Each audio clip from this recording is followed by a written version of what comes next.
Dr. Reyes, lumalala na po ang kondisyon ni Lolo. Kapareho ito ng bihirang sakit na nagamot ko noon. Dok, kayo na lang po ang pag-asa niya. Papunta na ako.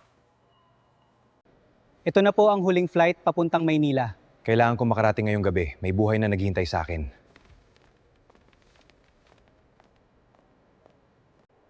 Sigurado po ba kayong sa inyo ang premium ticket na ito? Narito ang pangalan ko at medical ID. May problema po ba? Hindi po mukhang premium passenger. Doktor po ako, kailangan ko ng extra space. Sige na nga. Wala akong booking pero kailangan kong makasakay ngayon. Huwag kayong mag-alala, Sir Marco. Gagawan ko po ng paraan. Dr. Reyes, ibibigay namin sa VIP ang upuan ninyo. Sige, lilipat ako. Saan ang bakanting upuan?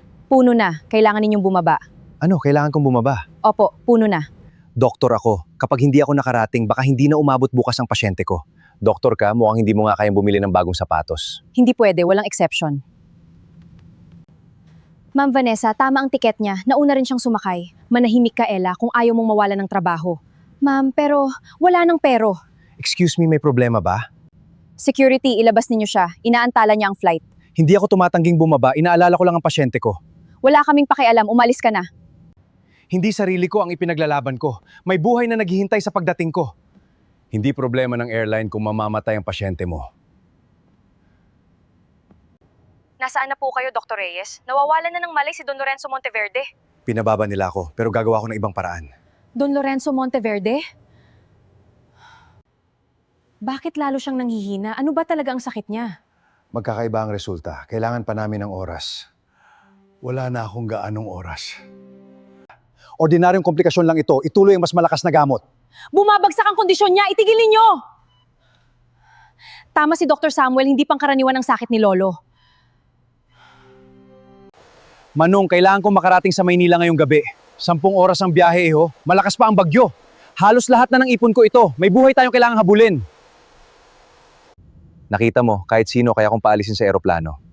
Sir, bukas na ang meeting ninyo kay Don Lorenzo. Kapag nakuha ko ang puhunan niya, maililigtas ang airline namin. Ma'am Isabella, pinababa nila si Dr. Samuel para ibigay sa VIP ang upuan niya. Ipadala mo ang litrato, hanapin namin siya ngayon din.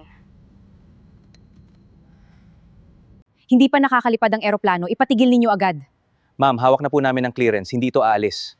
Walang gagalaw hanggat hindi namin nahahanap si Dr. Reyes. Ang doktor na pinababa ninyo ang tanging makapagliligtas sa lolo ko. Sino po ang lolo ninyo? Si Don Lorenzo, ang taong hihingi ninyo ng puhunan bukas.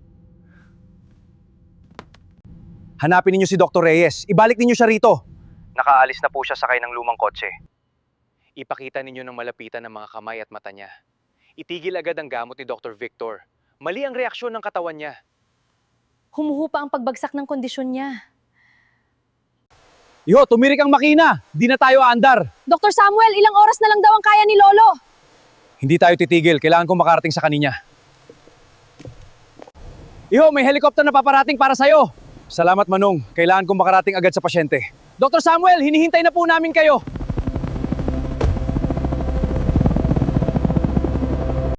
Pinababa ninyo ang doktor para lang sa VIP? Ibalik ninyo ako sa terminal. May buhay na nalagay sa panganib dahil sa inyo. Kakalat na to online. May video na. Hindi ipinaliwanag ni Ella na buhay ng pasyente ang nakataya. Hindi po iyon totoo. Narito ang recording. Hindi problema ng airline kung mamamatay ang pasyente mo. Siya ang espesyalist ang hinihintay natin. Opo, nasaan si Don Lorenzo? Dr. Samuel Reyes, salamat at nakarating kayo. Halika, sa private wing na tayo. Hindi ka papasok na walang kumpletong credentials. Nasa bag ko ang records, pero wala na tayong oras. Iyan na hindi sapat. Papasukin ninyo ang doktor na ipinatawag ko.